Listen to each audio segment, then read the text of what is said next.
Great. You guys good? Cameras? Yep. All right. Questions for Coach? How do you feel like your guys, did over the summer? I know you're not with them a ton. You're allowed just limited amount, but like as they've started the first couple of days, as far as your offense goes, how do you feel like they've done? I thought it's been a great summer, really, really productive. Obviously, with the guys that were here in the spring, for them to be able to continue to build upon their learning from that, and the new guys who got here in the summer, guys attacked it. I thought Coach Mo and his strength staff did an unbelievable job changing their body compositions with the plan that they put in place and the work that the kids did. And again, with where we're starting, the number of installs that we're going to be throwing at these guys early, you can tell that they've studied what they need to do. There hasn't been a ton of mental errors, just an egregious amount. That's kind of what you would expect for day one, day two, and that's because of the work that they put in over the summer. What are your objectives for Shedeur this fall camp? For him to have a conceptual understanding and a mastery level of what we're doing so that he can be an elite problem solver, right? So it's a matter of knowing where the answers are to the problems that the defenses present to us, and he can have the answers to the test. So when he sees the problems that show up, he can solve them in a very, very rapid manner. You've added Case and Gavin to your group. Mm-hmm. Curious what your early impressions are of them, and is there quite a bit that they have to catch up with Ryan Stock because he was here this spring? Yeah, I mean, there's a lot that they got to pick up on, right? And so it's day two, and I don't want to put a label on either one of those guys early because they're learning.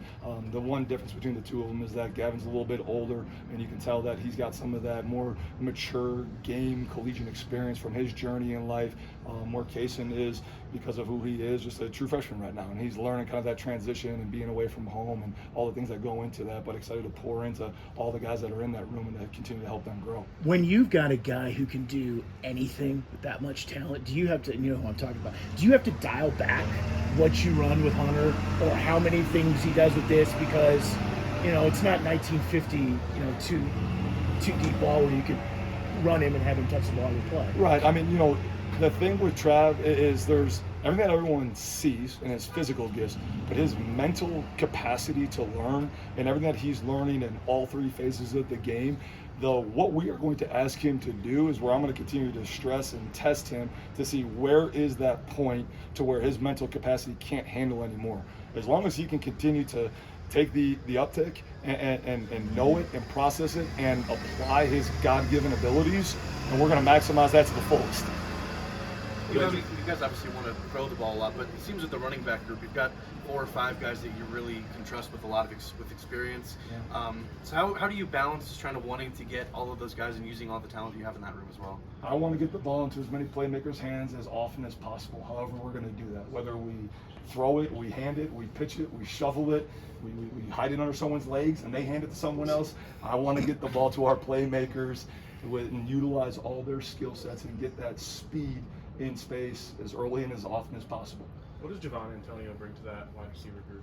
I mean, a presence, right? I mean, he's a big-bodied kid that can run, and again, he's got a ton of collegiate experience, so there's not a whole lot that phases him.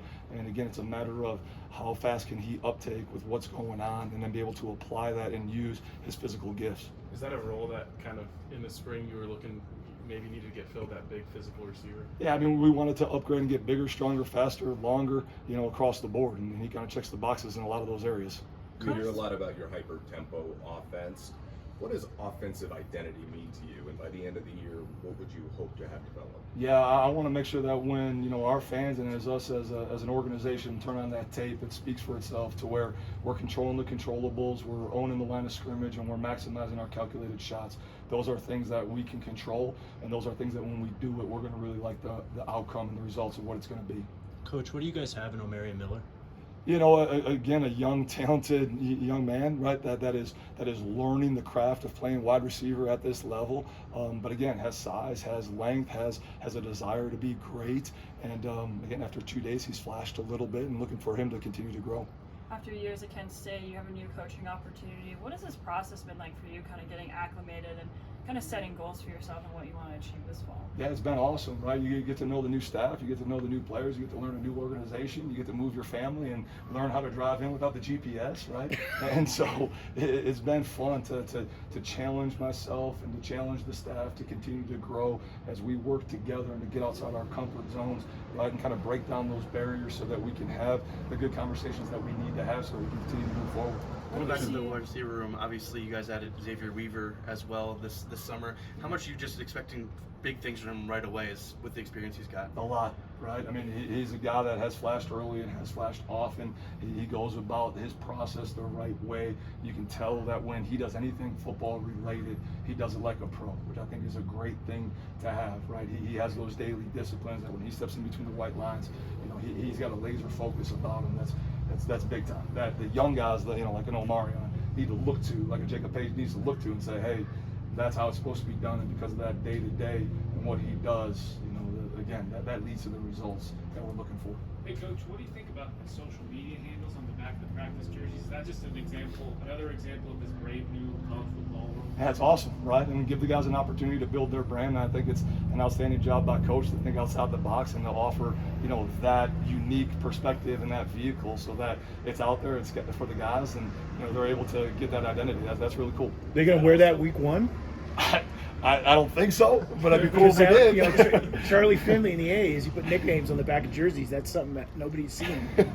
I'm not sure. That's a question for Smitty and for Coach. Does it also kind of speak to how you guys are just so hyper-focused on the individual and the man behind the helmet that you want them to grab that autonomy of having their social media profile all over their bodies? Yeah, I mean, I think you hit the nail on the head, right, to where in terms of you got to be aware of the individual.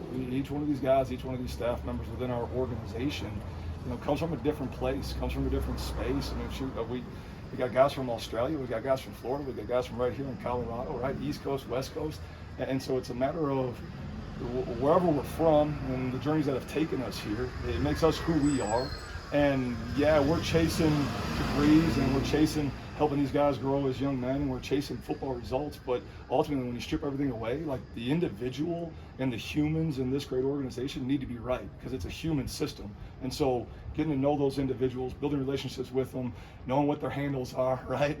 That's all part of the individual and what makes them tick. So it's important to them. It needs to be important to us, and then they're right as a person, so we can be right as a team. What are you seeing within that tight ends room? Lewis Passerelle, Mitch strides in spring, and who are some personnel that you're like, that might be the guy? Yeah, I mean, guys are taking tremendous strides, right? They're continuing to learn and grow. That room has been solid with us. The transition of Mikey Harrison over to that room adds a little bit of, athleticism, and he's been able to stress some vertical seams and do some things, within the route game, which has been very exciting. He made a nice back shoulder catch today, which was great. Tomorrow the pads come on, right? And we get done playing ball in pajamas here, and then we're going to see which one of those guys want to put their face on things and be physical. You're an old... he's obviously grown up learning how to be a pro. Yeah. His dad, he's been around Tom Brady a lot. And when I talk to him, he seems very no-nonsense, very detail-oriented. Yeah. Is he different than other quarterbacks you've worked with? I think he does an unbelievable job in editing his life. He knows what's important to him, and even though there's a ton of external noise and distractions that I think a lot of collegiate players, kind of fall into or get distracted with, whether that's for an afternoon, a weekend, a semester, whatever the case might be, he's done a great job of editing his life, knowing what's important, making a decision of who he wants to be, and then aligning his actions to be that. And so that's a pretty mature and grown mindset that he has. Does that make it easier on you as he's trying to learn this and help the other players learn this? Yeah, again, it's great to have an example in the room, of how to have it be done the right way. And again, we're going to care and look after all the little things, right? But if someone has their life edited, and you don't have to spend a whole lot of time worrying about what they're doing on a Thursday, Friday, Saturday night when they have free time, right? Then it spends more time to build a greater bond and to pour into the areas that they want to be experts in.